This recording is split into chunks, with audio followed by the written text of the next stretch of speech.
Uh,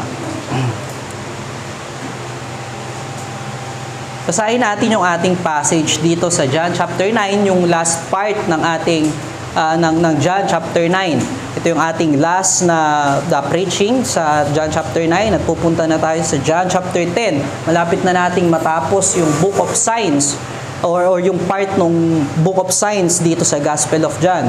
Sabi dito sa John chapter 9, verse 35 to 41, Jesus heard that they had cast him out, and having found him, he said, "Do you believe in the Son of Man?" He answered, "And who is he, sir, that I may believe in him?" Jesus answered him, "You have seen him, and it is he who is speaking to you." He said, "Lord, I believe," and he worshipped him. Jesus said, "For judgment I came into this world, and those who do not see may see, and those who see may be blind, may become blind." Some of the Pharisees near him heard these things and said to him, "Are we also blind?" Jesus said to them, "If you were blind, you would have no guilt. But now that you say we see, your guilt remains." And that is the word of our Lord. Sa passage na ito, naalala ko yung aming vacation doon sa Mindoro. Hindi ko na maalala kung 2018 or 2019 ito. Napakaganda nung lugar na iyon ng Mindoro pagkat siya ay napapalibutan ng anyong tubig, tawag nga sa Pilipino. Ito ay napapalibutan ng dagat. At doon sa aming pinuntahan, sa hometown ng aking katrabaho, malapit doon yung sikat na pinupuntahan ng mga turista. At ang tawag doon sa isla na yon ay Apo Reef. Itong Apo Reef ay bandang Visayas na talaga siya, pero dahil sa claim ng Mindoro na siya ay part pa rin ng kanilang ng vicinity ng kanilang lugar, ito ay nakapangalan pa rin sa Mindoro. At dito sa Apo Reef, nung kami ay pumunta rito, malayo yung biyahe. Siguro may 1 hour na pagbabangka doon sa biyahe. At sa gitna ng aming paglalakbay doon sa papunta sa Apo Reef, malalaman mo na malapit ka na doon sa isla ng Apo Reef kapag nakita mo na naghihiwala yung tubig na kulay puti at kulay itim. At doon sa paghihiwalay na iyon, ang naalala ko dito yung paghihiwalay ng liwanag ni Christ doon sa mga para sa Diyos at hindi para sa Diyos. Makikita natin doon sa pagbisita namin doon sa Apo Reef, kung wala yung liwanag na dala ng araw, hindi siguro natin ma-appreciate yung ganda ng Apo Reef at hindi rin natin makikita yung difference ng tubig ng Visayas at tubig ng Luzon. At dito sa bagay na ito ay pwede nating ma-relate dito sa ating passage ngayong umaga. Makikita natin dito sa ating passage na may effect yung liwanag ni Kristo sa mundo. Ito ay nagse-separate ng mga tao na para sa Diyos at nagse-separate ng para sa darkness. Yung ating passage ngayong umaga ay nagpapatunay at nagsasabi ng higit sa importansya ng pananampalataya kay Kristo. Makikita natin diyan sa verse 35, tinanong ni Kristo yung lalaki, "Do you believe in the Son of Man?" At kung ating babalikan doon sa ating nakaraang preaching sa verse 13 to 34, napakaraming ginawa nitong taong ito, itong bulag na pinagaling ni Kristo. Napakarami niyang ginawa para sa pangalan ni Kristo. Imaginin natin, nagkaroon siya ng oppression o inoppress siya ng tao ng Israel. Yung dati niyang mga kaibigan, ngayon ay kaaway na niya dahil sa kanyang pagpoprofess pagpoprofess na si Kristo ay nagpapagaling at katulad ng Diyos. At gayon din, tinalikuran siya ng kanyang mga magulang dahil sa kanyang mensahe o pagtetestify kay Christ. Isipin natin, nung siya ay bulag pa, hindi siya iniwan ng kanyang mga magulang. Bagamat malubha yung kanyang kalagayan, hindi siya iniwan ng kanyang mga magulang. Ngunit nung siya ay nag-confess at nag-testify sa kapangyarihan ni Kristo na katulad at kapangyarihan ng Diyos sa pamamagitan ni Kristo, siya ay tinalikuran ng kanyang pamilya. At gayon din yung religious leader ng Israel. Makikita natin dito na siya ay inoppress. Siya ay kalaban ng mga Pharisees. At kung ating titignan, doon sa kultura ng mga Hudyo, ng isang Israelite, napakahalaga sa kanila ng religion. Kaya pagkakalaban ka ng leader ng religion, parang kalaban ka na rin ng buong bansa. Yung kanilang mga batas sa gobyerno, nakasandal doon sa kanilang relihiyon. Yung kanilang mga hari ay kumukonsulta muna sa mga priest bago magbigay ng kanilang edict. At dito sa chapter 9, makikita natin na dineclare siya as blasphemer. Siya ay kick out doon sa synagogue o doon sa kanilang templo. So nangangahulugan na siya ay cast out na ngayon. Hindi lamang sa kanilang religion, higit pa doon sa kanilang bansa. Wala siyang ibang kakampi, kundi yung kanyang sarili. Sabi nga ni price tag, kakampi ko lang ang sarili ko. Yun yung nangyari sa kanya.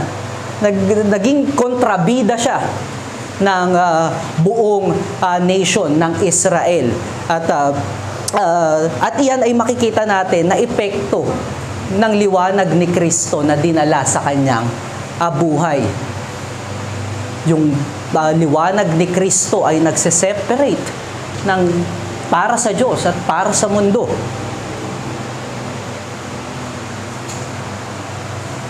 At kung titignan natin doon sa mga ginawa ng tao, ay napakarami at napakakamangha-mangha. Siguro, marahil maiisip natin na hindi ko pa nagawa yung mga ganong bagay, kaya nakakahanga itong man born blind na pinagaling ni Kristo, yung pinanganak na bulag na pinagaling ni Kristo. Nakakahanga siya. Siya ay tunay na Kristiyano. Ngunit dito sa verse 35, kung titignan natin, hindi iyon yung tinignan ni Kristo sa kanya. Ang tinanong sa kanya ni Kristo, do you believe in the Son of Man? At ito ay nagpapakita na walang importansya ang anumang bagay o yung gawa ng tao kung hindi natin kilala si Kristo ng lubos. Kung hindi siya, hindi malinaw yung kanyang persona at ng kanyang mga ginawa sa krus ng Kalbaryo para sa kaligtasan ng tao. Anumang kamanghamanghang ginawa mo, anumang bigat mong iyong mga ginawa para kay Kristo ay baliwala kung hindi natin nakikilala si Kristo. At nakakatuwa din yung response at magandang scenery o magandang imahe yung ipinakita ng taong pinagaling ni Kristo sa kanyang respond kay Christ doon sa verse 36. Siya ay merong kagalakan na malaman mula kay Kristo kung sino itong Son of Man o sino itong Messiah na ipinangako ng Diyos. At mamaya makikita natin na bagamat yung mga Pharisees ay pinipilit na sila yung mga may alam, yung mga religious leader na nagbibida ng kanilang kaalaman doon sa scripture ng mga prophets, hindi niya ito tinake. Ang tinake niya ay yung salita ni Kristo. Ang kanyang tinanggap ay yung salita ni Kristo. Sinasabi sa kanya ng mga Pharisees, blasphemer yan si Jesus Christ dahil nagpapagaling siya sa Sabat. Blasphemer yan dahil siya ay lumalabag sa batas ni Moses. Yan ay hindi galing sa Diyos. As if sila yung pwedeng mag-declare kung sino ang Messiah, kung ano yung katotohanan. Well, in reality, sila rin ay bulag at hindi nakakaunawa sa salita ng Diyos.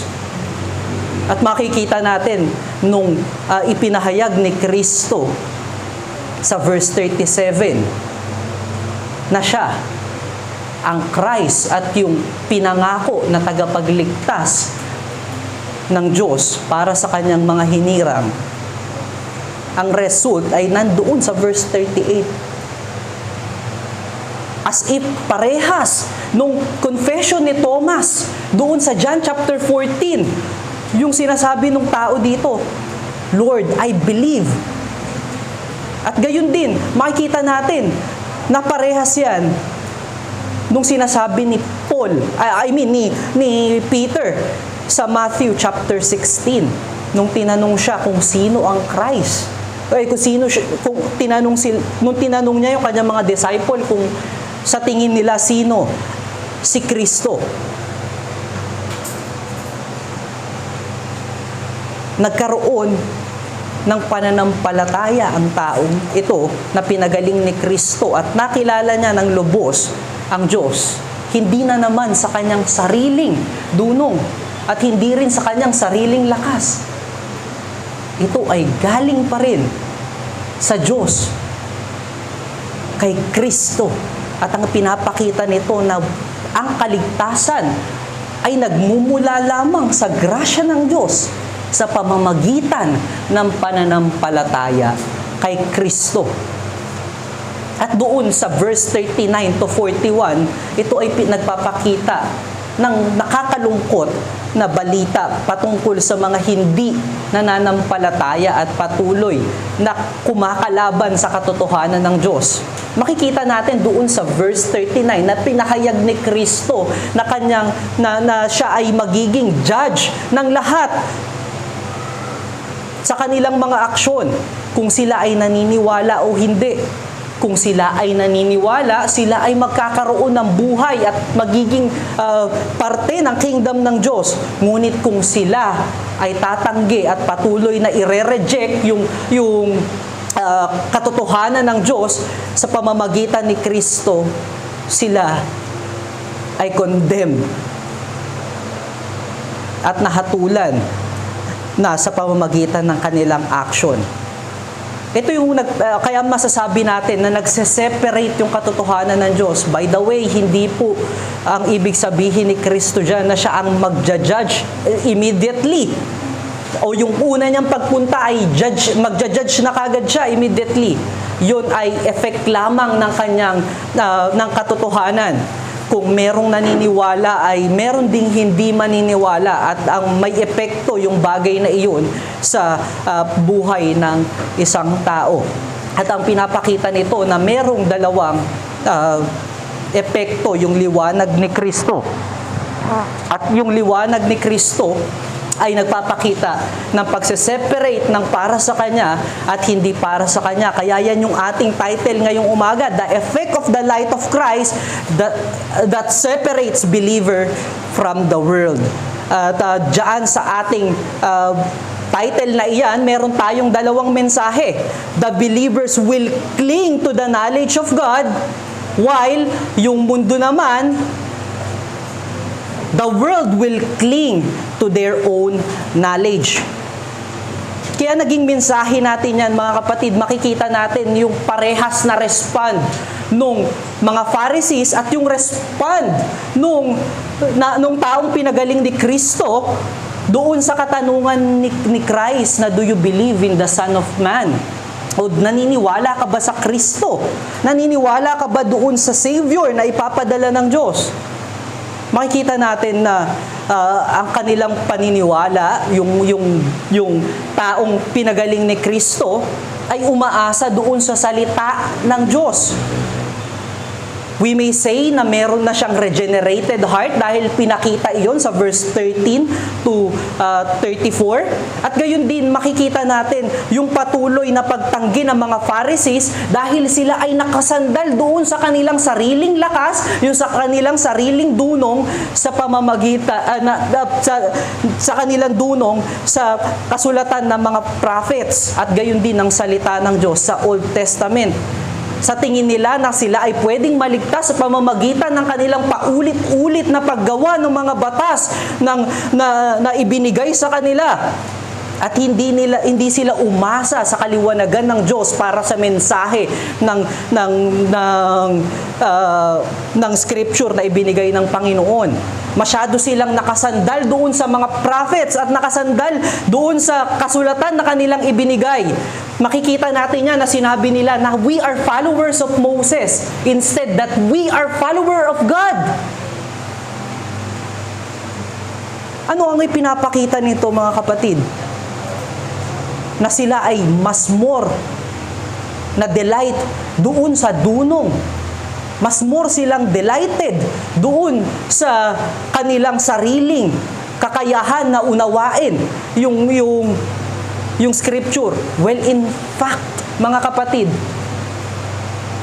hindi rin nauunawaan mostly ng mga prophets sa Old Testament yung kanilang sinusulat at kanilang sinasabi. Sila ay microphone lamang ng Diyos. Kung ano yung sinabi ng Diyos, ipinapahayag lamang nila. Ngunit wala silang full understanding doon sa sinasabi ng Diyos. At ito yung pinagmamalaki at ito yung sinasandalan ng mga Pharisees. Ngunit sa isang tunay na mananampalataya at tunay na hinirang ng Diyos, sila ay patuloy na sasandal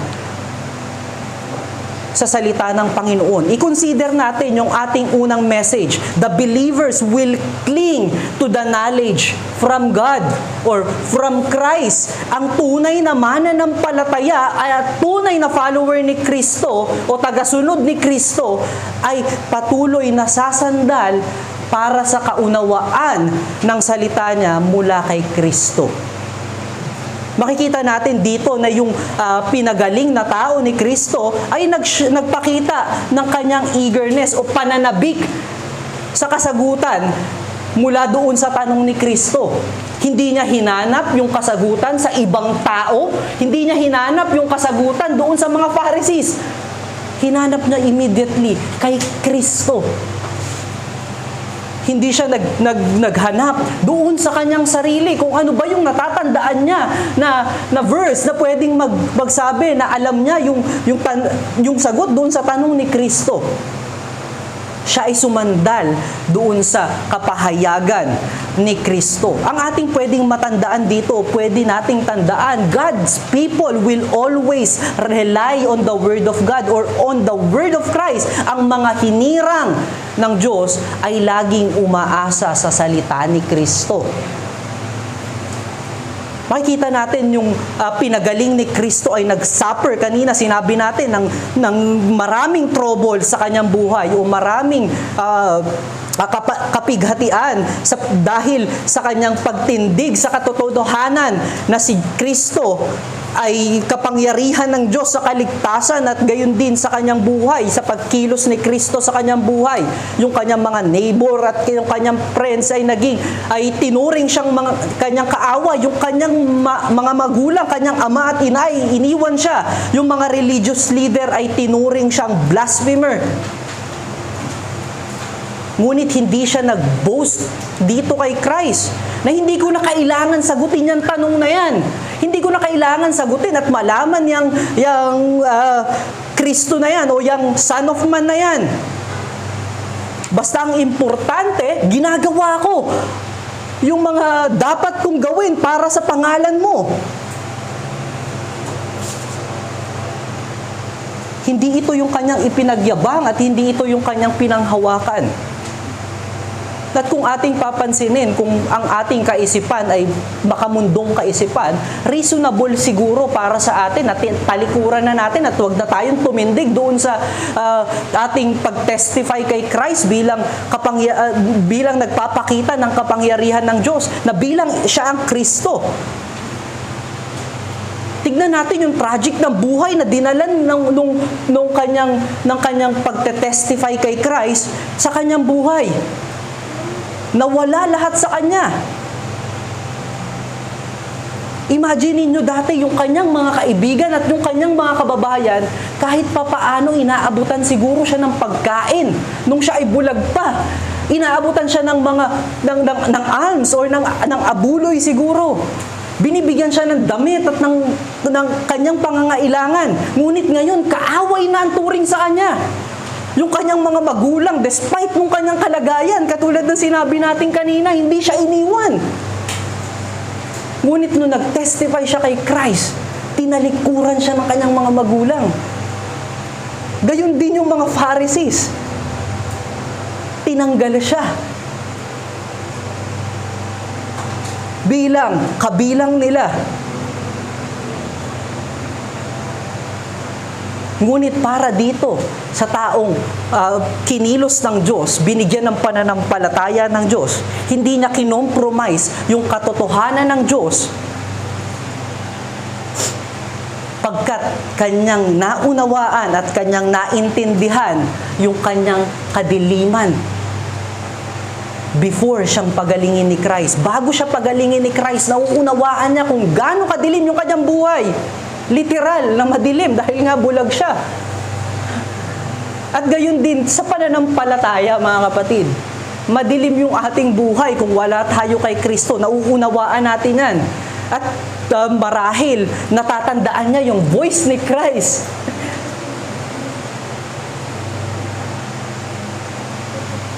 Malamang natatandaan niya yung boses ng nagpagaling sa kanya. Hindi siya na-meet ni Christ dahil nung naghugas siya sa pool of Siloam na inutos sa kanya ni Christ doon sa verse 1 to verse 7, makikita natin na pagbalik niya, wala na si Christ doon. Di na niya natagpuan si Christ, ngunit para sa atin, alam natin, ang bulag, ang pinakagamit na sense niya, ay yung kanyang pandinig. At marahil, natandaan niya yung boses ni Kristo. At para sa kanya, itong boses ni Kristo na kanyang kausap ngayon, ay magdadala ng magandang balita at magandang epekto sa kanyang buhay. Kaya naman siya ay sobrang excited na marinig yung sagot ni Kristo, na tanong din mismo ni Kristo sa kanya. At ito ay nagsisignify, ito rin ay nagpapaalala nung ating mga susunod na preaching dito sa chapter 10. Sabi ni Christ doon sa John chapter 10 verse 27, "My sheep knows my voice." Yung para sa akin ay makikilala ang aking tinig. Makikilala ng para sa akin o yung mga kinilos ko at binago ko yung buhay, yung aking tinig. Kaya naman yung bulag na ito na pinagaling ni Kristo, nung narinig niya yung boses ni Christ, siya ay nagkaroon ng confidence na itong sasabihin ni Kristo ay tunay, na itong sasabihin ni Kristo ay magdadala ng magandang balita sa kanyang buhay. Ito ay magkakaroon ng magandang epekto sa kanyang buhay. Nagkaroon siya ng delight na marinig si Christ, na inais niyang matuto kay Christ. In fact, tinawag niyang prophet si Christ doon sa ating nakaraang preaching dito sa John. Naalala niya, last time that he heard instruction from Christ, he received miracle. He knows whatever the Lord Jesus says will bring a great result in his life. Siya ay fully convinced sa salita ni Kristo at sa instruction ni Kristo na nagbigay sa kanya ng paningin at ng buhay. Hindi niya makakalimutan yung kadiliman ng pagiging bulag. Hindi niya makakalimutan yung miserable niyang buhay nung siya ay bulag pa. Sa usaping madilim na buhay, pwede nating ma-relate yung ating buhay dito sa pinanganak na bulag na pinagaling ni Kristo. Or pwede nating ma-relate itong pwede nating ma-relate yung kagalingan na na-receive nitong man born blind doon sa invalid man sa chapter 5. Makikita natin yung natatandaan niyo pa ba yung preaching natin sa John chapter 5? Makikita natin sa John chapter 5 verse 14 to 15 na yung invalid man na pinagaling ni Kristo doon sa pool of Bethesda, ang tinake niyang mga words o payo ay doon sa mga Pharisees. Doon sa John chapter 5 verse 14 to 15. Ngunit dito sa ating passage, yung man born blind, ang tinake niyang counsel at words ay kay Christ. Ipinapakita nito na ang kanyang tanging pag-asa ay ang Diyos lamang. Makikita natin yan sa verse 31 na sinasabi niya at kanyang ipinapahayag na ang kanyang kagalingan o yung dakilang sign na kanyang tinanggap ay mula sa Diyos lamang. Para sa kanya, walang ibang paraan para siya ay gumaling kundi sa pamamagitan ng kapangyarihan ng Diyos. Unlike doon sa invalid man na pinagaling ni Kristo, yung kanyang hope ay nasa iba pa. Meron pa siyang ibang hope para sa kagalingan. Tandaan natin doon sa John chapter 5 verse 7, ang kanyang inaasahan ay yung pool of Bethesda. Para sa kanya, option lamang si Kristo at maraming option para gumaling o maraming option para sa kaligtasan. Ito ay nagpapakita na kung maraming option concerning salvation, yung salvation ay liliit ang tingin ng tao. Magiging baliwala, magaan na bagay para sa atin ang salvation kung ito ay maraming daan. Natatandaan nyo yung isang preacher na nagsasabi na siya ay Kristiyano, ngunit nagsasabi na si Kristo ay isa lamang marker patungo sa Diyos. Ibig sabihin, maraming option. Hindi natin tinatanggap yung ganung katuruan. At mariin nating tinatanggihan yung kanyang mga kapahayagan. Hindi katulad nitong pinanganak na bulag na pinagaling ni Kristo, na kahit na siya ay ino-oppress ng mga religious leader at tinatry na i-renounce niya si Kristo, siya ay tumindig sa pananampalataya, siya ay tumindig sa katotohanan na kanyang tinanggap kay Kristo.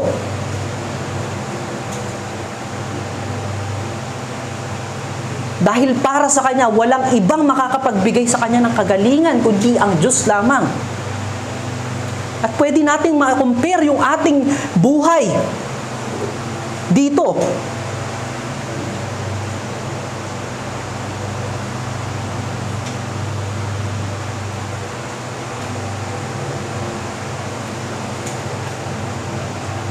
Kailangan nating maunawaan at kailangan tayong makonvince doon sa ating tunay na darkness nung wala pa tayo kay Kristo. Sinasabi ba natin na tayo ay convinced sa darkness natin dahil sinasabi ng ating mga kaibigan at yung mga pinakamalalapit sa atin na tayo ay galing sa darkness?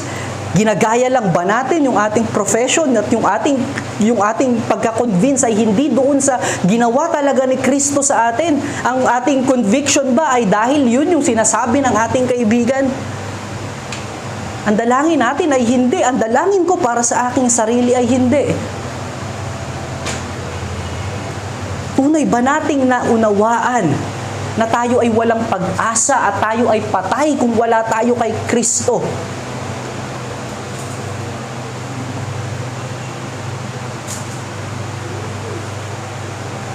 Tinitignan ba natin yung ating conversion as a greatest blessing that we have received from God?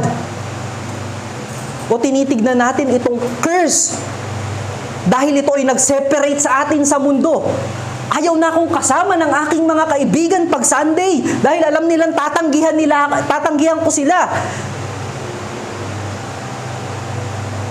Ayaw na akong ayain ng aking mga kaibigan dahil alam nilang ayaw ko ng mga makasalanang gawain.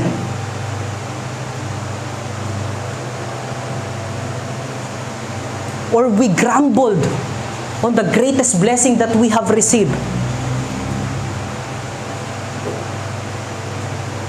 Tignan natin kung paano nag-grumbled yung taong pinagaling ni Kristo na invalido sa chapter 5. Nung siya ay inoppress ng mga Pharisees, para sa kanya ay sumpa pa yung binigay na kagalingan ni Kristo. Hindi katulad nitong man born blind na pinagaling ni Kristo. Siya ay convinced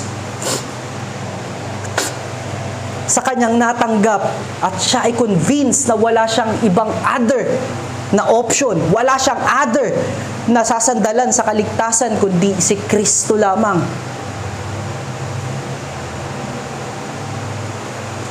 Ganito ba yung ating puso katulad nitong taong kinilos ni Kristo at binigyan ng kagalingan at salvation?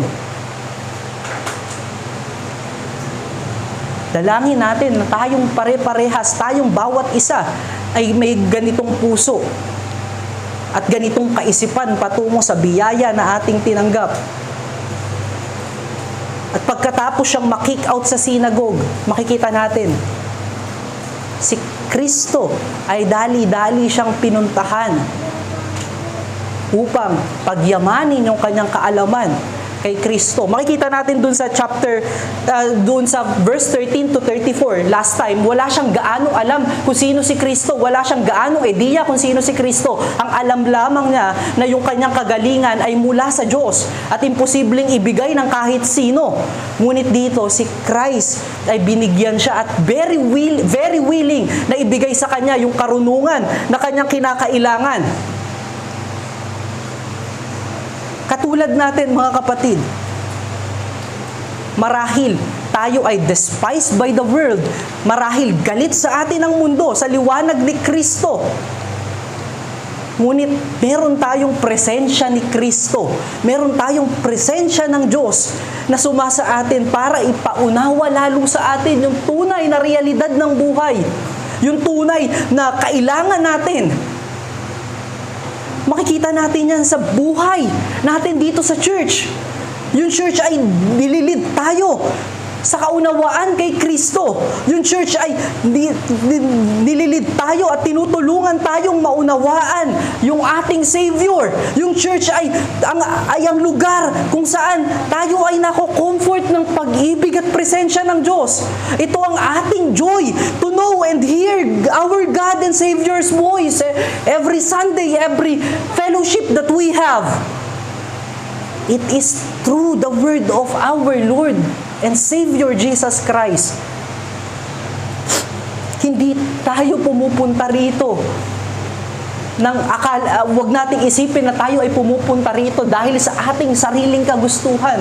Maging iyan ay kalakasan at sustenance ng Lord sa iyo. At kahit na magpunta ka rito, kung hindi sinusustain ng Diyos ng kanyang salita, ang bawat preaching at ang bawat sinasabi sa pulpito na ito, baliwala ang mga bagay na ating ginagawa. Ang ating sinasabi mga kapatid, baliwala ang lahat kung hindi ang sentro ay ang salita ni Kristo. Kaya naman na kung naririnig natin yung word ni Christ, naririnig natin yung naririnig natin yung kadakilaan ng kanyang grasya, ito ay biyaya ng Diyos. Ikaw ay kinikilos ng Diyos. Si Kristo ay umaabot sa iyo, umaabot sa atin. At maging kumpiyansa natin iyan at ating pagtitiwala sa Kanya. Sa pamamagitan, dahil iyan ay Kanyang mabuting gawa para sa ating buhay.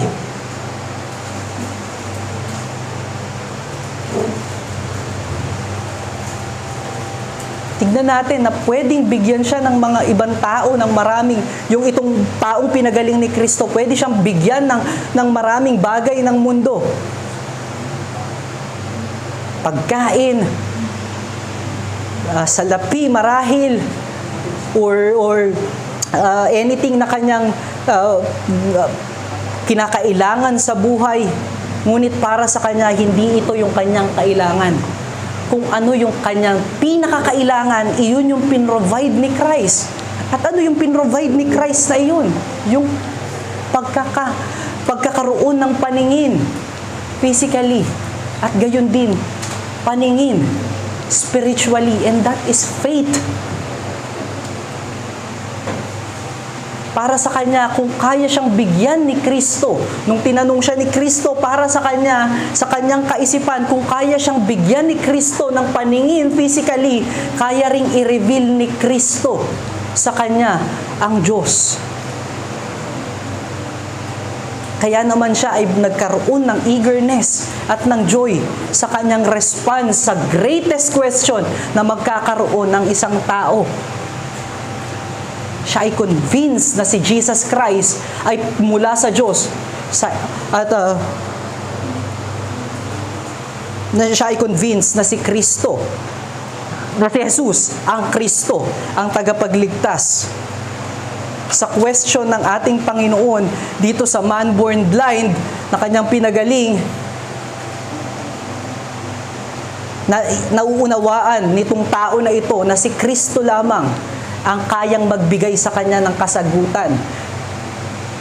Si Kristo lamang ang may kakayanan na magbigay sa kanya ng katotohanan.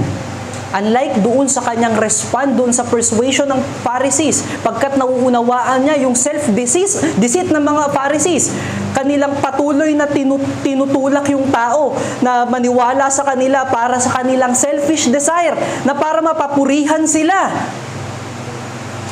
Na-identify nung tao iyon at yun ay biyaya din ng Diyos.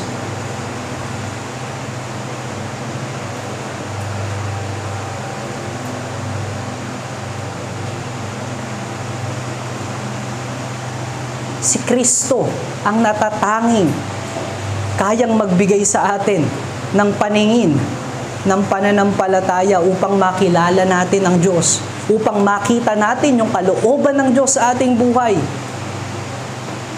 Nauunawaan natin yan pagkat dati para sa atin foolishness ang Word of God. Makatugtog lang tayo, okay na tayo. Para sa atin, magsama-sama lang tayo, okay na tayo. Ngunit nung kinilos ni Kristo ang bawat puso at kaisipan ng bawat isa sa atin, nakita natin yung ating layo sa Diyos, yung ating pangangailangan sa Kanya, na tayo ay hindi nakaka-glorify sa Kanyang pangalan. Yun ay totoo. Makikita natin sa John chapter 14, verse 6, na si Kristo lamang ang tanging daan, katotohanan at ang buhay. And we affirm that message. At alam din natin, at pwede tayong mag-testify na lahat tayo ay pinanganak na bulag. Hindi lamang yung taong ito na pinanganak physically blind, ngunit pati tayo ay pinanganak na bulag spiritually.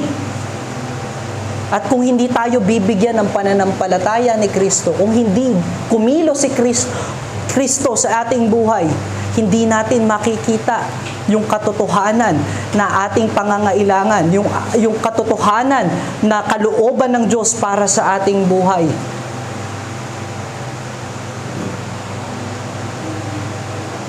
Nauunawaan natin na ang ating tanging kailangan ay ang kaligtasan na mula sa Diyos. Hindi yung anumang material things na kayang i-offer ng mundo. Tayo ay convinced doon sa work ng Diyos sa ating buhay. Dati wala tayong delight sa pagsunod sa kautusan ng Diyos na para sa atin kabigatan. Ngayon tayo ay meron ng pagpapasalamat at ligaya na sumunod sa Kanyang kautusan. Although pinoprofess natin tayo ay Christian before, ngunit wala tayong kaligayahang sumunod sa Kanyang mga kautusan. Para sa atin, burden iyon. At ngayon, convinced tayo sa work ng Diyos sa atin. Hindi kayang gawin ng kahit sino iyan na bigyan tayo o baguhin yung ating puso at kaisipan. Pagkat tunay na napakabigat at napakataas ng standard ng Diyos. At dahil kay Kristo, ang iyang kaligayahan sa pagsunod at pag-abide sa salita niya, kaya tayo nagkaroon. Ang ating pinupunto, mga kapatid, the truth of God is found only in Jesus Christ. Yung katotohanan ng Diyos ay matatagpuan lamang kay Kristo. Wala nang ibang source ng light kung hindi si Kristo lamang. Yung question niya ay kailangan masagot ng may accuracy at tama. Kung sino ang Kristo, kung sino si Kristo, kung sino yung Savior na ipinangako ng Panginoon, dahil ito ay concerning sa buhay at kaligtasan eternally. Hindi ito basta question na mananalo ka ng 50 pesos o 100 pesos. Ang nakataya dito ay ang buhay.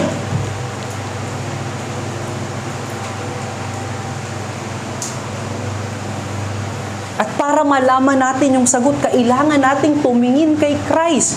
Pagkat siya lamang yung natatanging ipinadala ng Panginoon o natatanging makakapagpaliwanag sa atin ng ating mga kaisipan at puso para sa katotohanan ng Diyos. Hindi natin kayang makita ang Diyos sa pamamagitan ng ating sariling kaalaman. Hindi natin pwedeng makita ang Diyos sa pamamagitan ng ating mga eksperyensya sa buhay. Hindi natin pwedeng makita ang Diyos sa ating mga good works. Hindi natin doon mauunawaan ng Diyos. Mauunawaan natin ang Diyos sa pamamagitan ng persona ni Kristo. Tignan natin itong taong ito na pinagaling ni Kristo. Siya ay tumindig sa gitna ng mga tribulation sa kanyang buhay o sa gitna ng oppression sa kanyang buhay. Na tumindig siya sa katotohanan, even iwanan siya ng kanyang pamilya. Mag-suffer siya ng aloneness. Ngunit hindi niya tinignan yung kanyang mga ginawa. Instead, siya ay nagkaroon ng mababang puso at nanghingi ng guidance kay Kristo.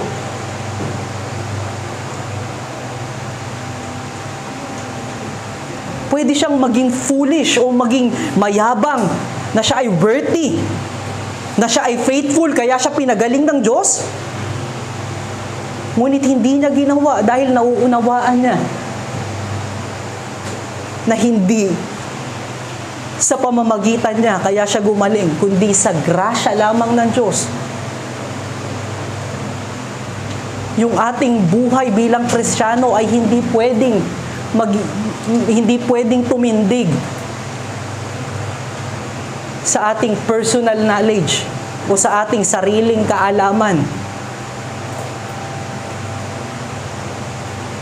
Ito ay dapat nakasalig sa persona ni Kristo, sa kanyang mga salita at sa kanyang mga gawa. Mauunawaan at makikilala lamang natin ang Diyos sa pamamagitan ni Kristo. At magkakaroon lamang tayo ng kaligtasan sa pamamagitan ni Kristo. Tignan natin yung confidence ni Paul sa kapangyarihan ni Kristo dun sa 1 Corinthians chapter 2 verse 2 na sinabi niya, "For I decided to know nothing among you except Jesus Christ and Him crucified." Si Apostle Paul ay sinulat itong letters o epistle to the Corinth para i-lead sa katotohanan yung kanyang mga kasama o yung church ng Corinth, para i-instruct sila sa Christian life. Tinuro niya sa kanila si Kristo na siyang ipinako sa krus. Inilid niya yung kanyang mga taga-Corinth dun sa persona ni Kristo. Ang nasa kaisipan ni Paul dito para sa church ng Corinth, para magkaroon ng tamang Christian life o para maging kilala mo ang Diyos, para magkaroon ka ng banal na buhay o buhay sa kabanalan, kailangan mong maunawaan at makilala yung persona ni Kristo.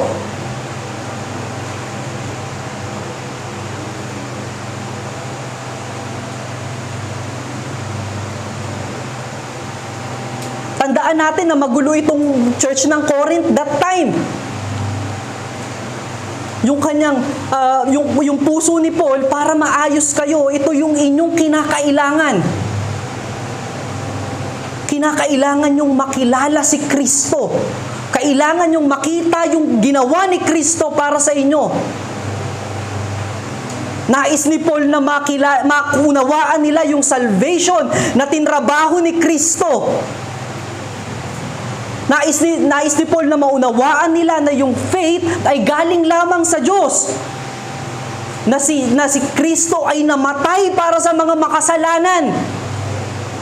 At para ma-receive yung blessing ng salvation, dapat maniwala kay Kristo. Yung ating pangsalong kamay doon sa biyaya ng Diyos ay yung pananampalataya kay Kristo. Na si Kristo ay namatay. Na si Kristo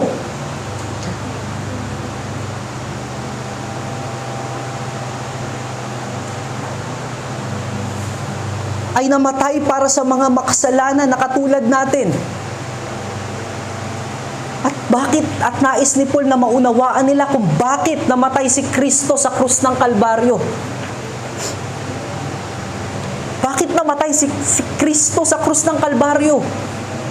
Para yung mga tao na hindi kayang iligtas ang kanilang sarili dahil sa wages ng sin, ay magkaroon ng kaligtasan sa pamamagitan ng pananampalataya sa kanyang mga gawa. At yung krus ni Kristo din ay nagpapakita ng kabanalan ng Diyos na nagre-require ito ng perfect sacrifice. Kaya nag-assume si Kristo ng flesh at naging part ng kanyang creation para iligtas yung mga hinirang ng Diyos. At nagpapakita ito na kahit napakaliit na kasalanan ay hindi lalampas sa mata ng Diyos nang hindi ito nababayaran. Nagpapakita ito ng holiness ng Diyos. At ito yung nais ni Paul, na makita nila yung kabanalan ng Diyos para makonvict sila sa kanilang patuloy na pinapamuhay na kasalanan. Para makonvict sila sa grasya ng Diyos na ipinagmamayabang nila yung worthiness nila dahil sa kanilang patuloy na ginagawa sa ministeryo ng Diyos. Sinasabi ni Paul dito sa kanila, hindi iyan ang basihan ng kaligtasan. Ang basihan ng kaligtasan ay pagkaunawa sa persona ni Kristo. By knowing the gravity of sin, the holiness of God and His grace, man is able to have reverence concerning those things. Magkakaroon tayo ng higit na reverence doon sa kabanalan ng Diyos, sa grasya ng Diyos, at sa kabigatan ng kasalanan.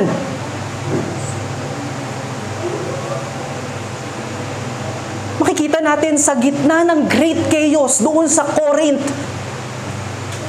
yung liwanag pa rin ni Kristo ang nag-aayos. Yung persona pa rin ni Kristo ang nag-i-straighten ng crooked ways ng isang church at ng buhay ng isang tao. For He is the truth and He is the ultimate need of man. At pwede nating ma-recall dito yung stand ni Martin Luther bilang Reformation Month ngayon doon sa Diet of Worms noong 1600s. Nung yung Roman Catholic Church ay nilagay siya sa trial para i-recant yung kanyang mga ginawa o sinulat patungkol sa grasya ng Diyos na kumakalaban doon sa doctrine of merit ng doctrine ng Roman Catholic Church. Para kay Martin Luther, there is no other source of truth labas kay Kristo. Yung Roman Catholic Church that time ay nais na i-deny ni Martin Luther yung katotohanan para maibalik yung mga tao sa paniniwala sa authority ng Pope na siya ang magde-declare kung ano ang katotohanan, na siya ang magde-declare kung ano yung nararapat sa Diyos. Ngunit yung respond ni Martin Luther doon sa Diet of Worms, nais nating basahin, "Since your most serene majesty and your highness requires me a simple, clear, and direct answer, I will give one. And it is this: I cannot submit my faith either to Pope or to the Council, because it is clear that they have fallen into error and even into inconsistency with themselves. If then I am convinced by proof from Holy Scripture or by cogent reason, if I am not satisfied by very texts I have cited, and if my judgment is not in this way brought into subjection to God's word, I neither can nor will recant anything, for it cannot be either safe or honest for Christian to speak against his conscience. Here I stand. I cannot do otherwise. God help me. Amen.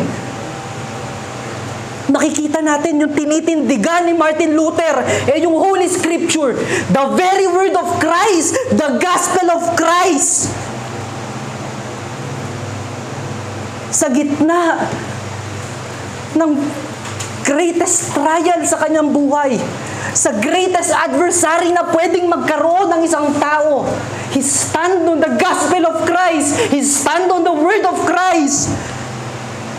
Sa monumental event na ito, ay nag-lead sa pagkaka-rediscover ng gospel, the very word of Christ, and also lead great man of God to stand against false teachings. Walang edict or papal bull na pwedeng nagte-threaten sa kanila na pwede sila mag-tremble o manginig yung kanilang mga tuhod.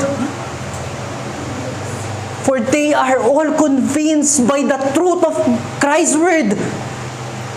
And for them, there is no greater than the truth of Christ. For them, the true need of man is salvation through grace of God by faith in Christ alone. At matatagpuan lamang yan sa salita ni Kristo, sa gospel ni Christ, sa buhay ni Kristo. Yung the troubles in their life became their comfort, for they are clinging to the words of truth. Marahil pwedeng magalit sa atin ang mundo, magalit sa kanila ang mundo, at magdala sa kanila ng great pain. Ngunit sila ay very willing and gladly to take it. For the surpassing word to know Christ is better than anything. Katulad ng sinabi sa Philippians chapter 3 verse 8. Para sa kanila, Christ is everything. The word of Christ is everything. At ang ating dalangin na pare-parehas tayong ganito.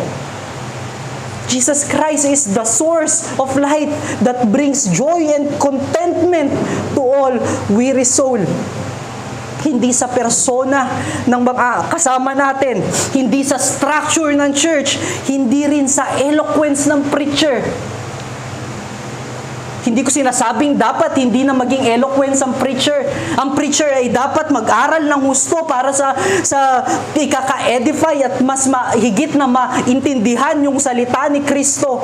Ngunit ang sinasabi natin, wag nating tignan yung mga qualification na ito. Ang tignan natin ay si Kristo. Ang tignan natin ay yung kapahayagan ni Kristo. If the word of Christ we are seeking, enough sa atin ang anumang bagay, anumang trials na dumating sa ating buhay. Kung nasaan church man tayo,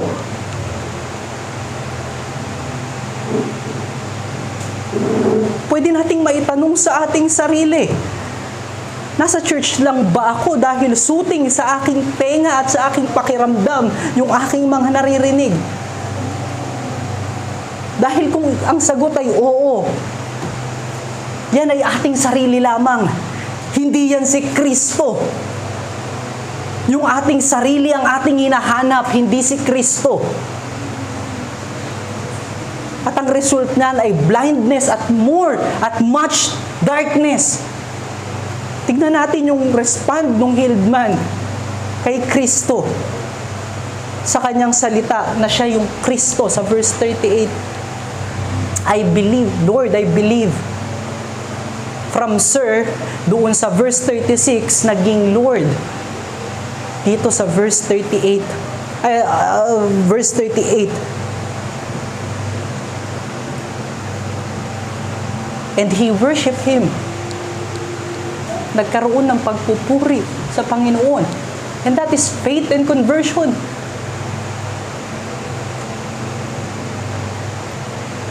Kapag namimit natin yung salita ni Kristo, lumalago yung pananampalataya at nagkakaroon ng repentance sa ating buhay.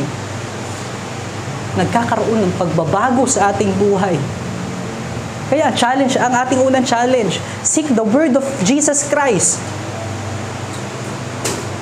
Sabi sa Romans chapter 10 verse 17, faith comes from hearing and hearing the word of God. We are still in the battle with our flesh. We need the word of Jesus Christ to sustain us. Mahirap mahalin ang bawat isa dito sa church. And how can we love each other kung hindi natin nauunawaan ang bawat isa ay pinagkamatayan ni Kristo? We have different culture, we have different wants in our life. Ang nag-unite sa atin is si Kristo. At makikita natin yan sa salita niya.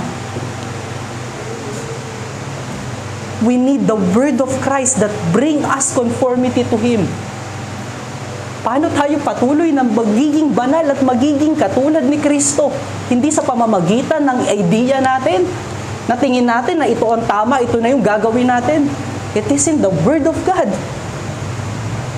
to maintain our joy and satisfaction.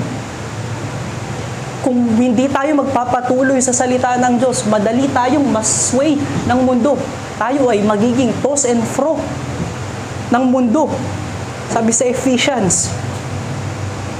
At maririnig natin yung salita ni Kristo, hindi man edible sa mga panahon na ito. At maririnig natin ang salita ni Kristo hindi sa bulong, hindi sa panaginip, kung hindi sa salita na naririnig natin sa pulpit, sa ating mga scripture, sa ating Bibles, sa devotions, sa prayers, at sa fellowship with the brethren.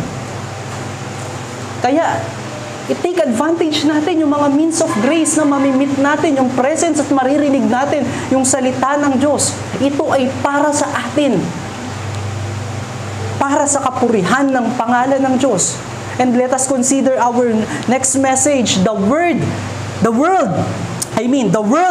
will cling to their own knowledge. Ang nais nating mapansin dito ay yung the world will always deny the truth and look at its own works that makes him proud. Yung mundo ay patuloy na idedena yung katotohanan ng Diyos at titingin sa kanyang sariling gawa na nagdadala sa kanya ng kanyang pagiging palalo.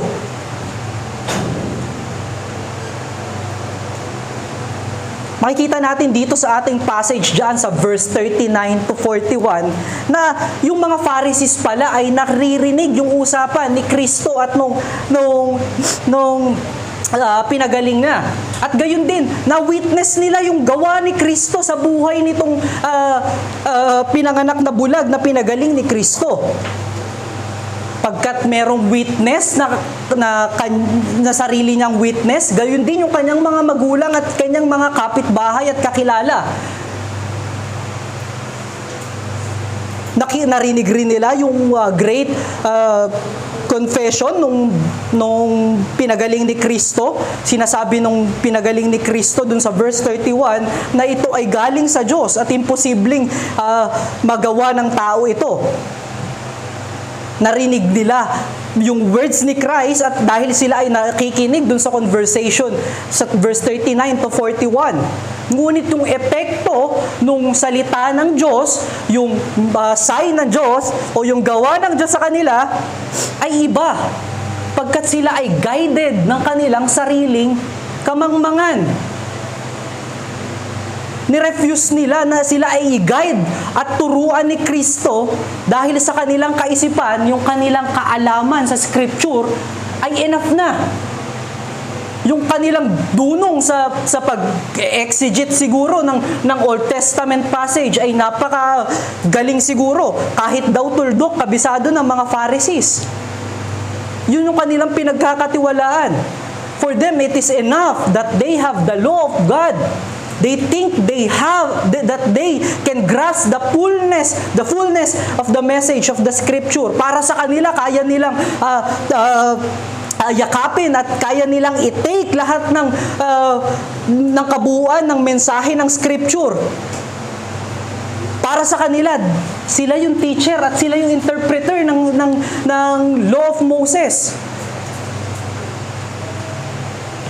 Ito yung kanilang pinangahawakan. Bakit kami makikinig kay Kristo? Bakit kami makikinig doon sa dating bulag na nagsasabi na si Jesus yung Christ? Kami ay aral?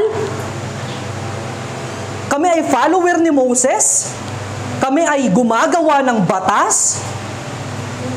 Kami ay obedient sa batas? They thought that their works are enough to save them. Pinepresent nila yung kanilang sarili sa mga tao bilang pinaka-obedient sa batas ng Diyos. Para sa kanila, as long na ginagawa nila yung batas ng Diyos, hindi nila kailangan ng kahit sino para turuan sila. Kahit nga ang Diyos, hindi nila kailangan para sa kanila. Para iligtas sila. Dahil alam naman nilang sumunod sa Diyos Yun yung kanilang pinangahawakan. They are acting like they are the fulfillment of the law of God.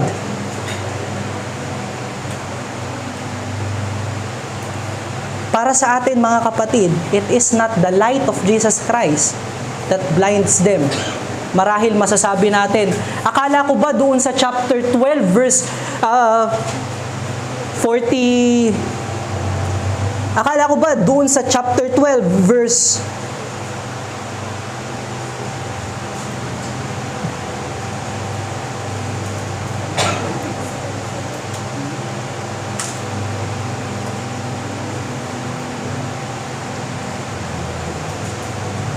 Akala ko ba dun sa John chapter 12 verse 47, sinasabi ni Christ na hindi siya pumunta rito para mag-condemn. Akala ko ba sinasabi sa John chapter 3 verse 17, hindi siya nag-condemn kundi para magligtas.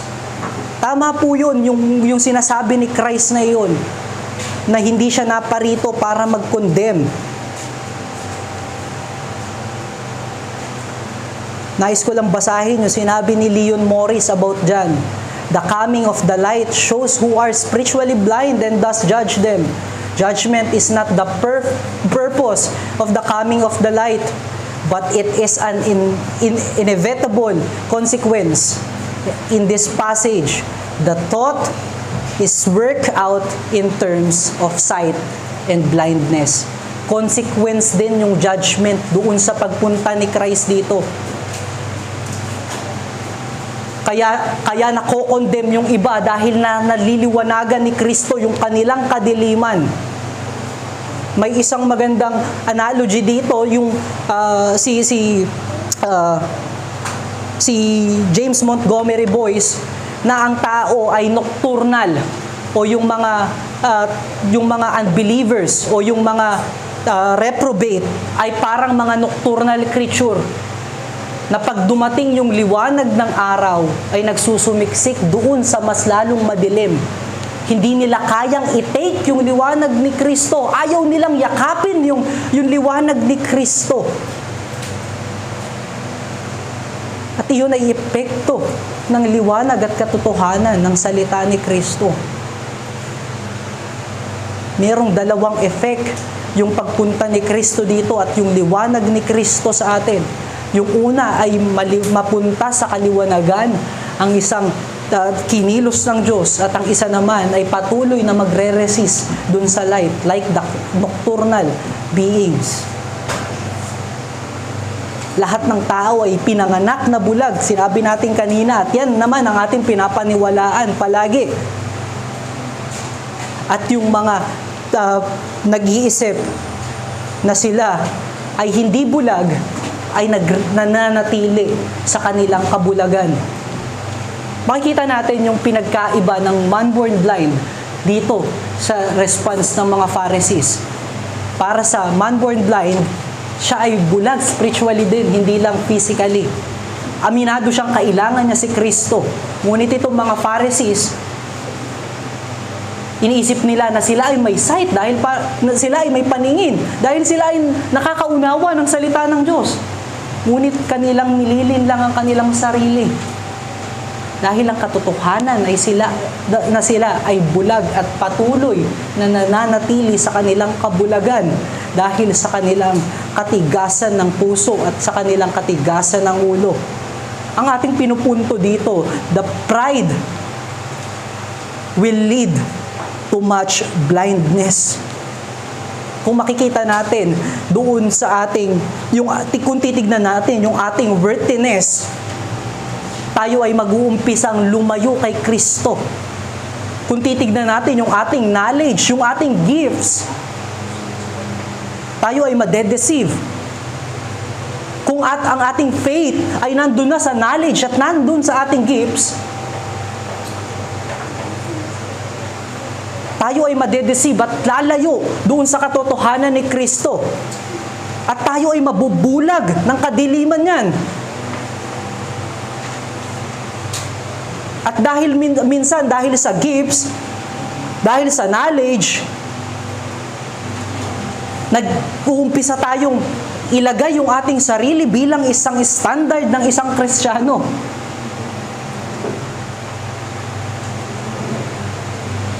Nais natin paalalahanan tayo ng salita ni Kristo dun sa Matthew chapter 18 verse 1 to 4.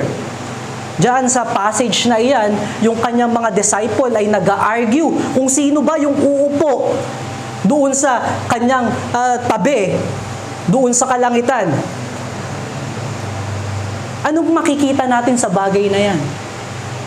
Pinapahalagahan nila yung kanilang worthiness. Pinapahalagahan nila yung kanilang naitulong sa ministeryo ni Christ. Ako yung mas puyat pagka nagpe-pray ka. Ako yung laging tumatakbo ng pangangailangan mo. Sino sa amin yon? Sino sa amin yon? Ganun yung kanilang way na tanungin si Kristo.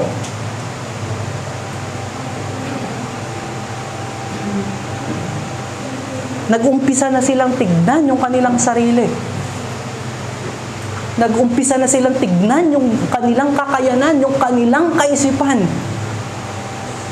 At yung sagot sa kanila ni Kristo, ang makakapasok sa kalangitan ay parang bata.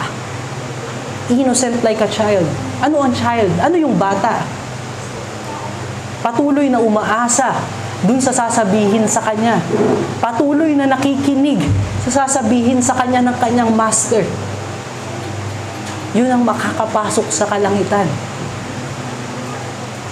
Ngunit yung attitude na arrogance, na nagpipreach ako, mas alam ko yung gospel, mas malapit ako sa Diyos, hindi iyan ang tamang kaisipan, mga kapatid. Na marami akong ginagawa sa church, hindi yan ang tamang kaisipan. Ang tamang kaisipan, ako ay worthless kung wala si Kristo. Ako ay patuloy na umaasa sa instruction ni Christ sa aking buhay. Nung ginagawa ko itong message na ito, naalala ko yung isang beses nung ako ay bagong designer pa lamang at ako ay sumasideline sa pagde-design ng bahay. Yung client namin ay sinabi yung kanyang mga gusto sa kakalabasan ng kanyang bahay. Nais niya yung mga bagay kung ano yung kanyang idea, yun yung masusunod doon sa bahay na kanyang dinedesign. At bilang merong konting alam na sa pagde-design at doon sa structure ng bahay at doon sa mga napapanahon na design ng bahay, nasabi ko doon sa aking partner na nagde-design o yung architect na kasama ko doon sa pagde-design ng bahay, na mas maganda yung ganto. Dapat ganto yung gawin niya o dapat ito yung hindi tama yung kanyang perspective doon kung paano ginagawa yung bahay. Ganun yung mga nasabi ko, nagga-grumble na ako doon sa kanya. At suddenly, yung aking partner ay nagsabi sa akin, "This is our client's house, not yours." At bumalik sa aking alaala yung bagay na yun, nung naalala ko. Ito yung otoridad ni Kristo sa ating buhay. Kung sinabi ni Kristo na ang kaligtasan ay sa pamamagitan ng pananampalataya sa kanyang gawa sa krus ng Kalbaryo. Yun lamang ang kaligtasan. Kung sinasabi ni Kristo na siya ay Diyos, yun ay ang katotohanan. Hindi natin pwedeng baliin dahil yun ang sinasabi ng ating damdamin, yun ang sinasabi ng ating kaisipan. Hindi natin pwedeng baguhin ang katotohanan at hindi natin pwedeng panghimasukan yung kingship ni Christ, yung authority ni Christ sa katotohanan. Minsan dahil tayo ay na-entrust ng little knowledge, iniisip na natin na meron tayong kapangyarihan para mag-decide kung ano yung tama at mali. And worse, sometimes, inilalagay natin yung sarili natin na mas madunong pa sa Diyos. Pag tayo ay nakaka-receive ng kakaunti, nakikita na kagad natin yung worthiness natin. Tinitignan kagad natin yung worthiness natin. Ito yung isa sa mga problem ng mga evangelical churches today. Masyado silang office-oriented. Masyado silang gifts-oriented. Pagka marunong ka mag-tongues, you are a super Christian. Kapag ka may office ka bilang pastor, bilang isang leader ng church, you are something. You are not just a normal Christian. Anong pinapakita nito? Na may hierarchy sa tahanan ng Diyos. Na may pagalingan sa tahanan ng Diyos. At naglilid ito minsan sa kabulagan. Hindi na natin tinitignan yung persona ni Kristo. Ang tinitignan na natin yung office at yung gifts. Kailangan magkaroon ako ng speaking of tongues. Kailangan magkaroon ako ng vision. Kailangan magkaroon ako ng office like a pastor. Para masigurado ko yung aking kaligtasan. And that is a false teaching, brethren. Salvation is only by grace of God. Through faith in Christ. Ang salvation ay tinrabaho ni Kristo at binigay na biyaya sa atin ng Diyos.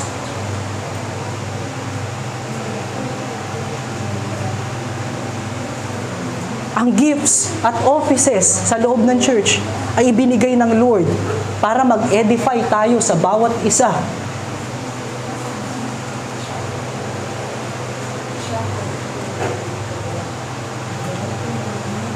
Hindi yan para masigurado natin yung ating kaligtasan. Hindi yan para maging special someone tayo sa loob ng church.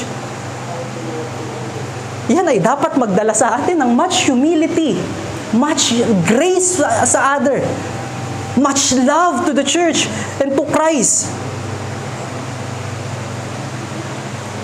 At para maiwasan natin ang bagay na yan, mga kapatid, para maiwasan natin na makita yung ating worthiness, para maiwasan natin na tignan yung ating sarili higit kay Kristo, submit to the Lordship of Christ, yung ating pangalawang challenge. Maging honest tayo sa ating sarili that we need the Word of Christ. We must admit to ourselves that we need the light of God na makikita natin sa bawat isa. I-admit natin sa ating sarili na we are nothing without the Word of Christ, without the works of Christ on the cross.